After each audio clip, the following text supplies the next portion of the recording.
तक मेडल जीत रहे थे तो काफ़ी सब कुछ था।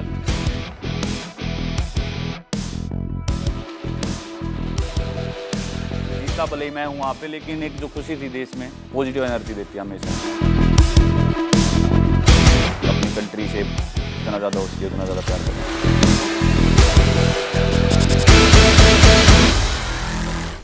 अब इतिहास में ना कुछ बहुत कम ऐसे मौके होते हैं जिसकी हर इंसान के पास, आप किसी से भी पूछ लो, सबके पास एक कहानी है।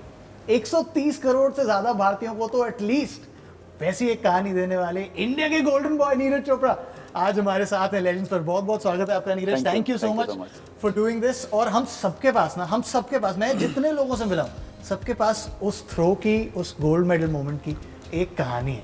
और बहुत सवाल है मेरे पास, बहुत कहानियां, तो एकदम ना शुरू से शुरू करते हैं। नीरज चोपड़ा का चाइल्डहुड कैसा था? क्योंकि मुझे पता है, मैंने सुना है कि आप जॉइंट फैमिली में बड़े हुए, तो उसकी अपनी कहानियां होती हैं। एक टिपिकल डे नीरज चोपड़ा के चाइल्डहुड में कैसा होता है? बस ये है कि बहुत शरारती होते हैं उस टाइम पे, और मुझे लगता है कि शरारती ही होना चाहिए उस टाइम पे। ऐसे घर पे तोड़ फोड़ और फिर घर वाले हमको तोड़ते हैं, हाँ, तो वो चीज़ बहुत ज़्यादा ज़रूरी है। तो बस वही था कि खाने पीने का काफ़ी शौक था, उसी की वजह से ऐसा बोलते हैं कि स्टार्टिंग से ही मेरा वेट काफ़ी ज़्यादा था। घर वाले ही बताते हैं कि मुझे खाने पीने का काफ़ी शौक था। और हरियाणा में बोलते हैं कि अपना घी दूध दही ये बहुत ज़्यादा चलता है स्टार्टिंग से। तो बस वो खा खा के मोटे हो गए, और फिर मोटापा कम करने के लिए स्टेडियम गए थे। तो ऐसी शुरुआत हुई थी, शरारत भी चलती थी, फिर घर वाले पिटाई करते थे, तो सब ये बहुत ही अच्छा लगता था। तो अब जो स्टेडियम गए तो किसी मोटिव से गए थे, या सिर्फ इसलिए क्योंकि आपने थोड़ा सा वजन बढ़ा लिया था, तो भाई घर वालों ने कहा कि जाओ थोड़ा वजन कम करके आओ? मेरा कुछ खुद का कुछ ऐसा मोटिव नहीं था, सही बताऊं तो। घर वाले ऐसे पूछते थे क्या करना भाई, पढ़ाई या खेल? तो मैं ऐसे वो दिखाने के लिए कि नहीं, अगर मैं खेल बोलूंगा तो बोलेंगे कि यार ये पढ़ाई से दूर भाग रहा है। तो मैं ऐसे जस्ट बताने के लिए कि नहीं मैं पढ़ाई ही करूंगा। ऐसे बस कि भाई घर वाले बोलेंगे शाबाश, तो बोला रहने दे, हमको तेरा पता है तो खेल ले। तो फिर तब मैंने अंकल के साथ, जो सबसे छोटे चाचा हैं, उनके साथ डिसाइड किया था कि ग्राउंड पे जाएं और वहाँ पे फिटनेस वगैरह की। तो ऐसा कुछ मोटिव नहीं था कि स्पोर्ट ही करना है या कोई एक, या जेवलिन थ्रो ही करना। मैंने फर्स्ट टाइम वहीं पे देखा था, तो तब वहाँ पे स्टार्टिंग की, थोड़ी फिटनेस अच्छी हुई, फिर जेवलिन स्टार्ट किया। तो बिल्कुल ही बस रैंडम जो है जर्नी स्टार्ट हुई थी, ऐसा कोई भी ऐसा पहले से प्लान नहीं था। हाँ, क्योंकि track and field, specially track and field के एक तो इसके पहले बहुत एक्सपोजर नहीं था देश में, और अगर आप स्टेडियम गए हैं तो वहाँ पर क्या कोई एक ऐसी चीज़ थी जो आपने देखा जेवलिन में उनको करते हुए और आपने कहा ये मैं भी बड़ी अच्छी कर सकता हूँ? जब वो फेंक रहे थे ना, जेवलिन हाइट में जाती है और उसकी पूंछ ऐसे हिलती है, आप देखना, वो बड़ी अच्छी लगी। मैं भी सोच रहा कि मुझे भी ऐसे ही फेंकनी है। अच्छा, तो वो बस वही था कि बस दूर फेंकने जितना हो सके, और बस यही स्पोर्ट करना है। मुझे नहीं पता था कि आगे मैं क्या करूँगा, कोई सपने नहीं देखे थे कि कॉमनवेल्थ एशियन गेम्स या वर्ल्ड चैंपियनशिप, ओलंपिक्स में कुछ भी मैं जीतने वाला हूँ। बस ये था कि मुझे अच्छा लगा, मुझे ग्राउंड पे जाना पसंद था कि भाई मैं जेवलिन की ट्रेनिंग कर रहा हूँ, वो मेरा पैशन बन गया था, और बस मैंने वही फॉलो किया और आज भी वही कर रहा हूँ। आप देखिए, अब तो आप चमकते हुए सितारे हैं, लेकिन तब जब पहली बार शुरुआत करी और आपने कहा कि कोई सपना नहीं देखा था, कुछ नहीं था, मैं ना बस खेलना चाहता था, और शायद वो जो प्योरिटी होती है उससे आपके इंटेंशन साफ होते हैं और उसी से ये ग्लोरी मिलती है। लेकिन जब वो प्योरिटी थी आपके इंटेंशन में, और एक ऐसी उम्र जरूर आई होगी कि भाई पढ़ाई भी करनी है, भाई हमारे यहाँ कहावत है ना, पढ़ोगे लिखोगे तो और खेलोगे कूदोगे तो थी, करेक्ट थी, अब बदल गई। तो ऐसा आया था समय कभी कि जहाँ चूज करना था पढ़ाई खेल? कोशिश की दोनों को साथ में लेके चलने की। अपने यहाँ पे थोड़ा धीरे धीरे सिस्टम सुधर रहा है कि भाई स्पोर्ट और पढ़ाई को दोनों को एक साथ कैसे लेके चलना है, वो चीज़ धीरे धीरे हो रही है कुछ स्कूल्स में। हमारे वाले में तो डंडे मारते सीधा कि हाँ खेलो मत पढ़ो। तो वो चीज़ थोड़ा सा धीरे धीरे करके, फिर जब लगा कि यार स्पोर्ट में ही मुझे मतलब पूरा 100% मन बन गया कि बस स्पोर्ट ही करना है और इसी में चाहे कुछ भी करना पड़े, तो फिर वही डिसाइड किया कि हाँ स्टडी वगैरह है करेंगे, लेकिन साथ में ओपन स्टडी या ऐसे, लेकिन स्पोर्ट पे ज़्यादा, क्योंकि दोनों टाइम ट्रेनिंग होती थी। करेक्ट। तो और बीच में रिकवरी और खाना पीना और ट्रैवल भी हो जाता था बहुत ज़्यादा स्टेडियम के लिए।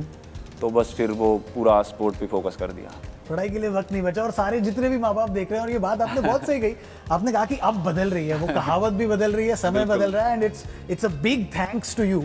अब देखिए, अचीवमेंट की बात करें तो मैं नोट्स लिख के लाया था और उसमें है कि आप वर्ल्ड नंबर 2 हैं इस समय। मैं तो नहीं मानता, देखिए रैंकिंग में हमारे लिए तो वर्ल्ड नंबर 1 है जी।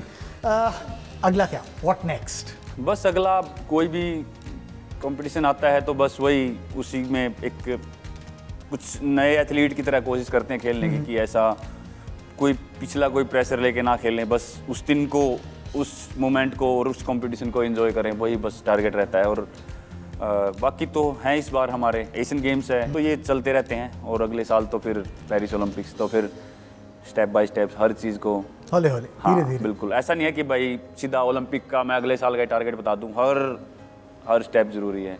हमेशा से ऐसी प्लानिंग थी, ग्रेजुअल प्लानिंग थी, या जैसा आपने बोला कि कभी कोई सपना नहीं था, कहीं तो एक बार तो जहन में आता होगा वापस दोबारा से कि भाई टोक्यो में हो गया था, पेरिस दोबारा, या अभी बहुत दूर है वो? नहीं, ऐसा मतलब हमेशा से ऐसे सोचते हैं कि भाई पहले इसको संभाल लेते हैं, अगले वाला फिर देखते हैं, क्योंकि उसके चक्कर में फिर वही बोलते हैं ना कि हम कोशिश करते हैं कि 3-4 सीढ़ियाँ छोड़ के ऊपर चढ़ जाए तो पजामा फट जाएगा। जी, तो वो ठीक बात है कि भाई स्लो चलो, अपना हर चीज़ ज़रूरी है, तो स्टेप बाय स्टेप चलो, थोड़ा टाइम लग जाएगा ऊपर तक जाने में, लेकिन हाँ सेफ चले जाओगे। ये बहुत बड़ा लाइफ लेसन है ये, कि आप दूर की सोच भले ही रखें, लेकिन थोड़े आसपास वाले जो स्टेप्स हैं उनको भी देखते रहें। और इससे एक और चीज़ जो समझ में आ रही है नीरज, वो ये है कि मेंटल कंट्रोल किसी भी स्पोर्ट में बहुत ज़रूरी है, और आपके स्पोर्ट में स्पेशली स्पीड की और प्रिसीजन की जितनी ज़रूरत है, उतनी मेंटल कंट्रोल की भी ज़रूरत है। वो कैसे करते हैं, उस पर कैसे काबू पाते हैं? बस टेक्निकल स्पोर्ट है तो फिजिकल फिटनेस के साथ साथ मेंटली थोड़ा स्ट्रॉन्ग रहना ही पड़ता है, खासकर जब बड़े कॉम्पिटिशन्स होते हैं, ओलंपिक्स, वर्ल्ड चैंपियनशिप जैसे। तो वहाँ पे मेरा तो मतलब स्पेशल कोई ट्रेनिंग तो करता नहीं, बस थोड़ा विजुअलाइजेशन कर लेता हूँ अपना कंपटीशन से पहले, या फिर ऐसे जस्ट अकेला बैठा हूँ ट्रेनिंग के बाद भी। पर मुझे लगता है कि ट्रेनिंग का काफ़ी बड़ा एक योगदान रहता है वहाँ पे मेडल जीतने में, या उस टाइम पे परफॉर्म करने में, क्योंकि हम जब ट्रेनिंग करते हैं हमारे माइंड में क्या चल रहा है, दो बातें होती हैं। एक तो आप ट्रेनिंग को कर रहे हो तो आप पॉजिटिव हो कि हाँ मैं, आपके मन में है कि किस लिए कर रहा हूँ और मेरा क्या टारगेट है, और एक मन में होता है कि यार बस जल्दी ख़त्म करो और जाके खाना खाना है और सोना है, बस नींद आ रही है। तो अगर दोनों में फ़र्क है, अगर आप कर रहे हो तो उसको दिल से करो उसी टाइम। अगर ऐसा मन है कि यार नहीं है मन, तो फिर थोड़ा छोड़ दो अगली बार, लेकिन करो मन से ही और पूरा 100% उसमें दो, तो फिर वो काफ़ी हेल्प देता है आपको फिर कॉम्पिटिशन्स, क्योंकि वो भी एक आप खुद को पुश करते हो, क्योंकि इतने वो तो खेलते टाइम की, आप पीछे की ट्रेनिंग एथलीट की देखोगे तो बहुत ज़्यादा ट्रेनिंग होती है, और उसी की वजह से जीत पाते हैं। तो उस ट्रेनिंग टाइम पे अगर आपका जैसा एटीट्यूड रहेगा और वहाँ पे आप पॉजिटिव रहोगे, तो मुझे लगता है कि कॉम्पिटिशन्स में भी आपका बहुत ज़्यादा आप मेंटल स्ट्रॉन्ग रहोगे वहाँ पे। बिल्कुल, और ये बड़ी दिलचस्प बात कही आपने कि पूरा दिल नहीं लग रहा है तो उस दिन भले ही छोड़ दो, जब करो तो पूरे दिल से करो। जरूरी नहीं है, मतलब स्पोर्ट्स एक लाइफ का हिस्सा है, लाइफ नहीं है। मतलब वही बात है कि आप स्पोर्ट्स कर रहे हो, लेकिन साथ में खुशी भी ज़रूरी है। आपको मन नहीं है कुछ और करने का, घूमने फिरने का मन है, शॉपिंग का, तो वो भी बैलेंस करना बहुत ज़्यादा ज़रूरी है। और उस मेंटल बैलेंस के लिए परिवार कितना महत्वपूर्ण है, क्योंकि आपकी कई बातों में हमने सुना है, कई दफ़े सुना है कि आप एक जॉइंट फैमिली में बड़े हुए, आप वापस आए, आपके वो पिक्चर्स हैं, वापस आकर आप अपने पेरेंट्स को एक फ़्लाइट में ले गए, पहली दफ़ा था वो उनके लिए फ़्लाइट में। इन सब चीज़ों में आपकी फैमिली ने कितना बड़ा रोल प्ले किया है आज नीरज चोपड़ा को यहाँ बिठाने में? उनका ये जी सब कुछ, क्योंकि स्टार्टिंग में फैमिली में ही, जैसे हमारी जॉइंट फैमिली है तो छोटे चाचा थे, उनका ही स्टार्टिंग से ही था। पेरेंट्स ने हमेशा, माँ है पापा है, उन्होंने हमेशा यही बोला कि भाई ठीक है, करो अपने मन की, मतलब मेहनत करो अच्छे से। और बस वही है कि एक मिडिल क्लास फैमिली की तरह मेरा भी एक, जो सब बच्चों का सपना होता है कि पेरेंट्स को खुश रखें, पेरेंट्स को, माँ बाप को, दादा को, या सभी को, दादा दादी को घुमाएं। तो बस वही है कि मुझे भी उस टाइम अच्छा लगा था, बस दिल से वो जो काफ़ी पहले एक सपना देखा था वो याद आया कि हाँ आज फ्लाइट में बिठाए, तो वो जस्ट वो बात थी। और फैमिली का मुझे लगता है सबसे पहले योगदान फैमिली का ही होता है, और उन्हीं की वजह से यहाँ पे हैं। अगर वो स्टेडियम में ना लेके गए होते और थोड़ा सा पूछ नहीं गया होता, तो फिर क्या बता, मैं भी गांव में घूम रहा होता आज। बिल्कुल, और उस रास्ते में बहुत सारे सैक्रिफाइसेस भी हुए होंगे, ऐसा नहीं है? बिल्कुल सेक्रीफाइस, सच बताऊं तो उस टाइम पे जब सब कुछ चल रहा था तो वो ऐसे सेक्रीफाइस नहीं थे, वो मोमेंट को एंजॉय कर रहा था मैं, सही बताऊं तो। क्योंकि ये नहीं था मेरे मन में कि भाई यार मुझे 1 घंटा 2 घंटा बैठना पड़ रहा है बस की वेट में, फिर मैं स्टेडियम में जाऊंगा, फिर 2-3 किलोमीटर मुझे चलना भी है, बस मज़ा आता था वो। क्योंकि वही चीज़ थी मेरे पास उस टाइम पे, कोई ऐसा वाला मोबाइल नहीं था कि मैं उसमें लगा रहा हूँ, ये सोशल मीडिया वगैरह कुछ नहीं था उस टाइम पे। एक ही चीज़ थी कि भाई वो टाइम वहाँ पे जाना है और ट्रेनिंग करनी है, आना है, तो बस वो एक नॉर्मल सा रूटीन था, तो वो बिल्कुल एंजॉय किया। अब अभी मैं बल्कि अभी सोचता हूँ कि वो टाइम अगर अभी देखना पड़े, शायद अभी मैं ये सोचूंगा कि यार कितना मुश्किल है। उस टाइम पे थोड़ा वही है, थोड़ा फ्री माइंड, थोड़ा रफ टफ होता है ना, थोड़ा देसी, थोड़ा माइंड रखना चाहिए, तो वो इस तरीके से। तो अभी तो मतलब आपने बोला कि तब नहीं था, लेकिन अब क्या, अब नीरज चोपड़ा जिनके पास इतनी मेंटल स्ट्रेंथ है वो भी कभी कभी इंस्टाग्राम में फंस जाते हैं स्क्रॉलिंग नहीं, इंस्टाग्राम में तो नहीं फंसते इतना, क्योंकि फोन में, लेकिन कुछ in general WhatsApp, Instagram, Twitter, कुछ भी मतलब मुझे, पर मैं चाहे कितनी पुरानी वीडियोस है जेवलिन की, मुझे वो देखना बहुत ज़्यादा पसंद है। तो मैं बार बार कॉम्पिटिशन देखता रहता हूँ, जेवलिन या एथलेटिक्स का कोई भी। कई बार कोशिश करता हूँ कि अदर स्पोर्ट का भी कुछ थोड़ा वो देखो, तो वो काफ़ी अच्छा तो लगता है। स्पोर्ट ही देखते हो ना, अब हम लोगों की तरह मीम्स नहीं देख, हम तो दिन भर मीम्स भी देख लेते हैं कभी कभी, ऐसा नहीं है कि भाई मतलब दुनिया में रहते हैं तो वो भी जरूरी है। सॉरी, सब कुछ, पूरी दुनियादारी जरूरी है, पूरी दुनियादारी जरूरी है। लेकिन वापस आते हैं ओलंपिक्स पर, और ये मैं आपसे जानना चाहता हूँ क्योंकि आपने प्रेपरेशन की बहुत बात करी है। 2019 में आप इंजर्ड थे, हाँ जी। 2020 में टोक्यो ओलंपिक्स होने थे, कोविड की वजह से पोस्टपोन हो गए, 2021 में भी श्योरिटी नहीं थी, तो ये काफी लंबा अंतराल हो गया था और नीरज चोपड़ा ने कोई खास खेला नहीं था, कोई खास जैवलिन थ्रो किया नहीं था। ऐसे में आप अपने आप को मोटिवेटेड कैसे रख रहे थे, क्या कर रहे थे रोज? सेल्फ डाउट नहीं होता? वही एक मेरे लिए तो सबसे अच्छी बात वही होती है कि मैं प्रॉपर फिट हूँ और मैं ट्रेनिंग कर रहा हूँ बस अपनी। वही मेरे लिए एक बहुत बड़ा एक मोटिवेशन था कि भाई मैं, मेरी इंजरी अभी ठीक है, रिकवर हो गया हूँ और मैं प्रॉपर अपना 100% ट्रेनिंग कर रहा हूँ। और जैसा कि थोड़ी देर पहले बात हुई थी कि यार वो जो टारगेट है वो तो मन में रख के चलना ही पड़ता है। और उस टाइम पे बीच में कोई इवेंट था नहीं, तो उसी का पूरा फोकस था। और उस चीज़ को नेगेटिव वे में ना लेके पॉजिटिव वे में लिया कि कोई बात नहीं, 20 का साल नहीं मिला तो एक अच्छी बात है कि हमको 1 साल और मिल गया प्रिपरेशन के लिए। तो 20 में मैं मतलब उसकी तरफ से, क्वालिफिकेशन की तरफ से रिलैक्स हो ही चुका था, क्योंकि मैंने 20 में जनवरी में एक ही कंपटीशन खेला था और उसी में मैंने क्वालिफाई कर दिया था। तो बस वहाँ से फ्री माइंड होके फिर पूरा दबा के मेहनत की, और बस वही था कि पूरा फोकस की बस अच्छे से करना है, और अच्छा ही रहा, सब बढ़िया। अरे अच्छा रहा सर, बहुत अच्छा रहा। हमसे पूछिए, हम देख रहे थे। अब बट इस पूरे दौरान आपने कहा कि आपने उसको पॉजिटिवली जरूर लिया, लेकिन कभी इन जनरल किसी प्रोसेस में, किसी तैयारी में सेल्फ डाउट आता है तो नीरज चोपड़ा क्या करते हैं? सेल्फ डाउट तो स्टार्टिंग में जब वो इंजरी के बाद थोड़ा कि फिटनेस तो थोड़ी ख़राब हो ही जाती है, तो सेल्फ डाउट आता था। तो क्या करें फिर, अब जो साथ में जो टीम होती है उनका भी बहुत ज़्यादा योगदान रहता है, फिजियोज हैं, कोच हैं, जो स्ट्रेंथ ट्रेनर थे वो भी दबा के कोई बात नहीं, सेल्फ वो ऐसे खुद आता भी था तो वो उनका तो ट्रेनिंग प्लान करना ही पड़ेगा, क्योंकि वो तो एक प्लान देते थे कि भाई ये आज करना है तो वो तो करना ही पड़ेगा। तो वो सेल्फ डाउट अपने आप ही एक एक्सरसाइज में लगता कि नहीं हो रहा, फिर अपने आप ही मन में थोड़ा कि नहीं यार करना है भाई, ऐसे तो चलेगा नहीं, तो वो मन में बिठा के करना पड़ता था। सेल्फ डाउट आता है तो फिर बस वही है कि खुद को पॉजिटिव करो कि भाई एक काम को कर ही रहे हो तो अच्छे से ही करो, फिर वही बस वही माइंड में रख के चलते हैं। लेकिन आपने बड़ा वेटिंग गेम खेला। एक तो देखिए 2019, 20, 21 तो हमने बता दिया, ओलंपिक्स में भी आखिरी दिन, आई थिंक आखिरी दिन था आपका, फाइनल राउंड आखिरी दिन था। वो काफी ज्यादा उस टाइम पेशेंस ज्यादा रखनी पड़ी, क्योंकि एक तो कोविड का टाइम था और वो डेली कोविड टेस्ट करते थे, और कई एथलीट्स पॉजिटिव मिलते थे तो उनको वो क्वारंटीन में या निकाल ही देते थे। कई एथलीट्स का ओलंपिक्स खराब भी हुआ इसकी वजह से। तो मेरा बिल्कुल लास्ट दिन था, तो वही था कि कहीं गलती से भी पॉजिटिव ना आ जाए, तो बहुत ज़्यादा ध्यान रखना पड़ रहा था। और सभी खेल खेल के अपना मेडल जीत के जा रहे थे, कोई अपना खेल के वापस इंडिया आ रहा था, सभी फ्री हो चुके थे मतलब, और हम वहाँ पे घूम रहे थे अपना फोकस करके ऐसे पूरा 5 मास्क लगा के पूरा कि भाई हाँ कि हमारा भी बसता है। तो बस वही था कि बहुत ही बढ़िया रहा कि भाई आखिरी दिन था और आखिरी दिन अपना फिर नेशनल एंथम वहाँ पे बजवा पाए। अरे सर, नेशनल एंथम बजाता, हमसे पूछिए उसकी खुशी। लेकिन जब आप उठे उस सुबह, वो पूरा दिन बताइए, सुबह उठे क्योंकि आई थिंक शाम के आसपास था वो इवेंट, कैसा था पूरा दिन? शाम को था, फिर रात पूरी रात लग गई थी, क्योंकि डोपिंग कंट्रोल वाले मतलब वो भी डोपिंग टेस्ट भी करते हैं। हाँ, और उसके बाद फिर काफ़ी उस टाइम सबसे बड़ा माइंड में एक ही चीज़ आ रही थी, क्योंकि उस दिन वेदर की कंडीशन काफ़ी ख़राब दिखाई हुई थी कि बहुत तेज़ बारिश होने वाली है इवेंट के टाइम पे। तो उस टाइम कुछ नहीं हुआ, उसके बिल्कुल जस्ट फिनिश होने के बाद ही कुछ घंटे बाद बहुत ही ज़्यादा तेज़ बारिश, मतलब मैं जितने दिन टोक्यो में रुका था उससे तेज़ बारिश मैंने देखी। तो वो बारिश हुई तो मतलब वही था कि कुछ ना कुछ अच्छा ही लगा कि प्लान था पहले से, जब मतलब ऊपर वाले का लगा लो या कुछ भी, मतलब बहुत ही सब बढ़िया रहा कि ऐसा इवेंट के टाइम पे नहीं हुआ, क्योंकि इतनी ख़राब बारिश में तो वैसे ही परफॉर्म नहीं कर सकते।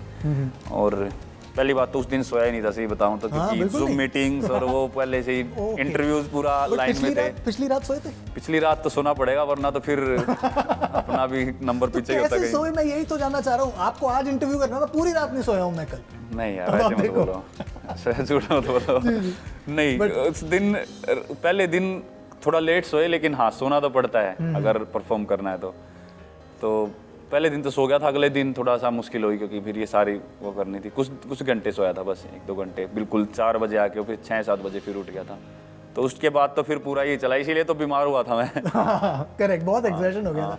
लेकिन वो जो रन था नीरज, मतलब, और ये मैं ना सबके लिए जो ये देखेंगे, जिनके पास आपकी वो कहानियां हैं, सबके लिए वो जो आप भाग कर गए हैं, आपने फेंका है और आई थिंक लैंड भी नहीं करा था, पीछे घूम गए थे सेलिब्रेशन में। वो मोमेंट्स इतने विविड है हम सबके दिमाग में। क्या सोच रहे थे, क्या चल रहा था उस मोमेंट में? बस उस टाइम पे ऐसा कुछ मतलब रैंडम ही चलता है, कुछ ऐसे प्लानिंग नहीं होती कि क्या दिमाग में चलाना है। उस टाइम तो बस थ्रो भागे और पूरा अपना जोर लगा दो और वो फील हो जाता है कि भाई हाँ पूरा जोर लग गया और अभी हाँ अच्छा गया है, और तो अपने आप ही वो सब अपने आप ही हो जाता है उस टाइम पे। कुछ उसके लिए प्लानिंग, बल्कि कोच ये बोलते हैं कि भाई तू थोड़ा ठीक से कर ले, इसको आगे देख लिया, अगर पहले पता लगे वो इधर ही गिर जाए और तू यहाँ पे हाथ उठा रखा हो तूने। पर वो पता लग जाता है, बहुत अच्छा फील होता है कि भाई हाँ अच्छी थ्रो गई। तो जो फील था वो ये था कि थ्रो अच्छा गया है, मेडल वाला फील था या गोल्ड मेडल वाला फील था? फील था मुझे कि मेरा बेस्ट थ्रो गया है।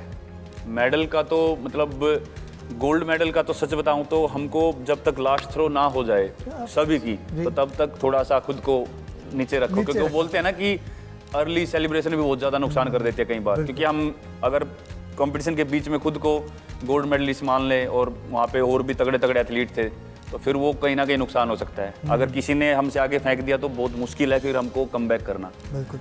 तो कोशिश यही करता हूँ कि जब तक कंपटीशन चले तो अपना बेस्ट ट्राई करता हूँ हर एक थ्रो में।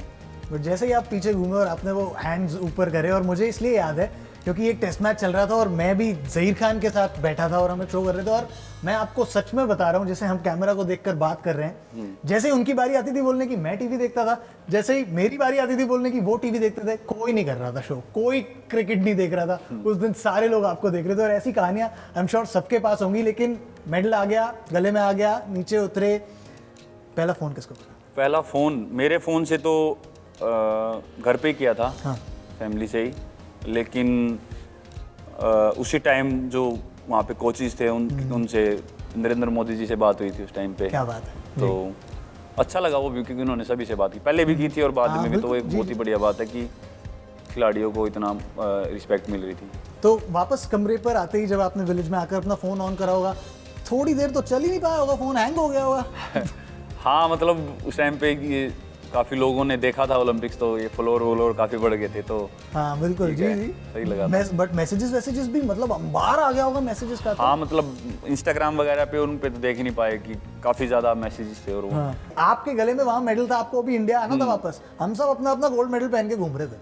नहीं, वो तो वो एक सबसे अच्छे मोमेंट थे मेरे लिए कि भाई मतलब जीता भले ही मैं हूँ वहाँ पे, लेकिन एक जो खुशी थी देश में, तो वो एक बहुत ही एक पॉजिटिव एनर्जी देती है हमेशा। वापस आकर घर वालों की खुशी भी कुछ अलग ही रही होगी। आपने, मैंने कहीं सुना कि आपने आकर मेडल पहनाया अपने। हाँ, माँ थे, पापा थे, तो उनको मेडल डाला कि यार मतलब वही है, उन्हीं की वजह से यहाँ पे बैठे हैं आज। तो बिल्कुल बिल्कुल, तो सब उन्हीं का है। क्या सरियल मोमेंट रहा होगा वो, उनके लिए भी, आपके लिए भी, और हम सब जो ये कहानियां सुन रहे हैं उनके लिए भी। भाई नीरज हमारे साथ है, मेरे पास इतने सारे सवाल हैं, इतने सारे अभी भी और भी हैं। अरे सर है ना, अभी 2 मिनट का ब्रेक लेते हैं, आप भी ब्रेक लो, वापस जाओ, जल्दी आओ, मैं थोड़ा नोट्स बनाता हूँ, जल्दी आओ। When it comes to the best sports watching experience from the comfort of your home, trust none other than LG OLED TVs. With their superior audio and video quality, LG OLED TVs make you feel like you are a part of the game from the stadium.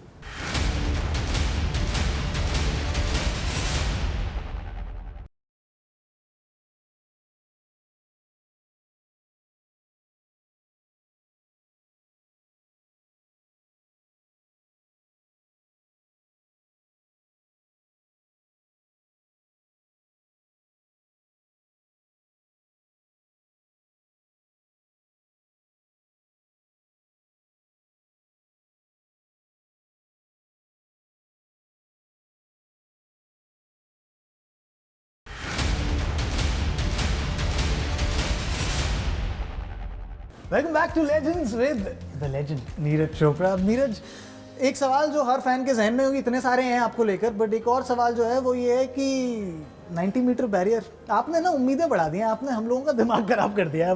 अब सब fans कह रहे हैं वो 90 metre barrier कब पार हो जाएगा sir? अब नहीं, ये तो 2018 से कह रहे हैं, पर पर मैंने वही बोला था, इस बार मैंने ऑलरेडी बता दिया है कि इस साल 2023 में ये क्वेश्चन खत्म कर देंगे। इतनी मेहनत मैं कर रहा हूँ, क्या बात बाकी है। वो उस टाइम पे है, लेकिन अपनी तरफ से कोई कसर नहीं छोड़ रखी इस बार। वो तो देखते हैं हम सोशल मीडिया पे आपके वो वीडियोस देखते हैं जिसमें आप पीछे जाकर उसको कैसे कर लेते हो आप? उसको देखकर पता है लोअर बैक में दर्द हो जाता है, मेरी तो हो जाता है। वो भी अगर मैं भी अच्छे से मतलब कंटिन्यू ट्रेनिंग नहीं चल रही, आप भी अगर बिना ट्रेनिंग के ट्राई करेंगे तो बिना वार्म अप के, तो मुझे भी होगा। लेकिन उस टाइम पे किया था, लेकिन कोच बोलता है कि भाई इस एक्सरसाइज को ज़्यादा मत किया कर, ये ठीक नहीं है कमर के लिए। तो वो ज़्यादा करने नहीं देते वो सच में वो बड़ी डेंजरस सी लगती है। लेकिन हमने ना बहुत सारी ग्लोरीज की बात करी है, बहुत बड़े मोमेंट्स की बात करी है, खुशियों वाले मोमेंट्स की बात करी है, लेकिन अगर आपको कहना हो कि एक कोई लोएस्ट पॉइंट पिछले कुछ सालों में, तो वो कौन सा था आपके लिए? लोएस्ट पॉइंट मतलब करियर में किसी इंजरी के बाद? वही था लोएस्ट पॉइंट। तो इंजरी के टाइम ही था, क्योंकि 2018 में कॉमनवेल्थ गेम्स, एशियन गेम्स दोनों में गोल्ड था, पहले ही गेम्स थे मेरे, और बड़े अच्छे तरीके से वो साल गया। और 19 में वर्ल्ड चैंपियनशिप पूरा मतलब उससे भी ज़्यादा मेहनत करके आए थे, और फिर एकदम सब कुछ सर्जरी होने के बाद सब कुछ पूरा साल ऐसे ही निकल गया था। तो वो काफ़ी एक एथलीट होने के नाते लोएस्ट पॉइंट था, क्योंकि इतनी ज़्यादा मेहनत और एक सिंगल फोकस के साथ कि इस बार कुछ बहुत ही ज़बरदस्त करना है, वो कर नहीं पाए। सिर्फ मेहनत ही रहेगी कि मेहनत की और फिर अपना बेड पे लेटना पड़ा कुछ दिन के लिए। तो वो थोड़ा सा ये था कि, और उस टाइम एक और बात नोट की थी कि बहुत ही कम लोग थे उस टाइम पे मेरे साथ, क्योंकि जब तक मेडल जीत रहे थे तो काफ़ी सब कुछ था, लेकिन उस टाइम पे वो चीज़ उस टाइम ने बहुत ज़्यादा सिखाया मुझे। तो वो लोएस्ट पॉइंट उस टाइम पे काफ़ी एक फील हुआ था। और फिर लगातार काफ़ी ज़्यादा सब्र भी रखना पड़ा, क्योंकि ओलंपिक्स नहीं हुए, और हाँ, बिल्कुल 19 में भी कुछ नहीं खेल पाया। पर ठीक था, वो ऐसे टाइम बहुत सिखा के जाता आपको। बिल्कुल। और आप मिसाल हैं, क्योंकि आप अर्श तक गए और उसके बाद एकदम से वो इंजरी आई, और जैसा आपने कहा आप वापस नीचे आ गए, कोई है नहीं। और बहुत सारे लोग, हम सबके लिए बहुत सीखने की बात है, लेकिन बहुत सारे ऐसे दर्शक अपनी ज़िंदगी के किसी एक ऐसे पड़ाव पर शायद ये देख रहे होंगे जहाँ पर वो कह रहे हैं यार नीरज चोपड़ा के साथ ऐसा हुआ था, वो उठकर खड़े हुए। अगर आपको उनको कोई एक मैसेज देना हो तो क्या कहेंगे? बस उनको मेरा एक ही मैसेज है कि अपना लगातार मेहनत करना, काम करना, और सबसे बड़ी बात है कि अपने ऊपर विश्वास करना ना छोड़ें। क्योंकि एक कोई इंसान या फैमिली भी आपको एक लिमिट तक मोटिवेट रख सकती है, और आपको बार बार उनको भी ऐसा अजीब लगने लगता है एक टाइम के बाद कि यार कितना ही बोलें, लेकिन खुद सेल्फ मोटिवेट और खुद की मेहनत और खुद के ऊपर विश्वास रखना चाहिए, और कंटिन्यू उसको रखो। हार मत मानो, लगे रहो, तो हमेशा कुछ ना कुछ तो मिलता ही है। वो बोलते हैं ना, मेहनत का फल मिलता है, लेट भले मिले लेकिन मिलता है। वक्त लगेगा लेकिन हो जरूर जाएगा। हुआ भी भाई, नीरज के साथ हुआ। वो जो थ्रो था, अब जरा उस थ्रो को डिकंस्ट्रक्ट करिए कि ओलंपिक गोल्ड पाने वाला परफेक्ट थ्रो क्या जाता है उसमें, कैसा आप रन अप लेते हैं, क्या टेक्निकलिटीज होती हैं, कैसे करते हैं? नॉट दैट मैं सीख के कर लूंगा, बट तब भी बस वो उसका सबसे बड़ा तो ट्रेनिंग में रहता है कि ट्रेनिंग में पूरा जो कोच बताता है कि उसी तरीके से करो, और जब कंपटीशन में होते हैं तो बस उस टाइम पे कुछ सोचना नहीं है, बस फिर तो भागो और जितना जोर लगा सकते हो लगाओ। उस टाइम पे तो यही होता है माइंड में मेरे। पर वो काफ़ी अच्छा रहा था वहाँ पे, रन अप भी और स्पीड और हर चीज़ बहुत ही बढ़िया से रही थी, और थ्रो भी काफ़ी अच्छे निकले थे। तो जो ट्रेनिंग की थी, जो एक माइंड सेट करके गए थे वहाँ पे, तो वो उस तरीके से ही मतलब बहुत ही अच्छा रिजल्ट रहा। सबसे अच्छी बात रही कि जो सोच के गए थे वो अच्छा हुआ, कि भाई यही सब कुछ रखना है, जैसे ट्रेनिंग में चल रहा है वैसी टेक्निक रखनी है, वही रन अप और उसी के साथ थ्रो कर देना है। क्या बात है भाई। अब जाने से पहले कुछ आखिरी सवाल, how would Neeraj Chopra like to be remembered? बस मुझे लगता है कि स्पोर्ट एक लिमिट तक है। एक कोशिश रखता हूँ कि भाई सभी को सामने से रिस्पेक्ट देता है, अच्छे से रिस्पेक्ट दें, क्योंकि सबसे पहले हम एक इंसान हैं। तो एक अच्छे इंसान के तौर पे जाने जाएं तो वो और अच्छा रहेगा। This was so much fun. This was so much fun, Neeraj. Thank you so much. Thank you so much अपना समय देने के Thank लिए। you. बहुत बहुत शुक्रिया आपका लेजेंड्स पे आने के लिए। आप सबको भी मजा आया कि नहीं आया भाई? नीरज चोपड़ा को बहुत बहुत शुक्रिया। Thank you.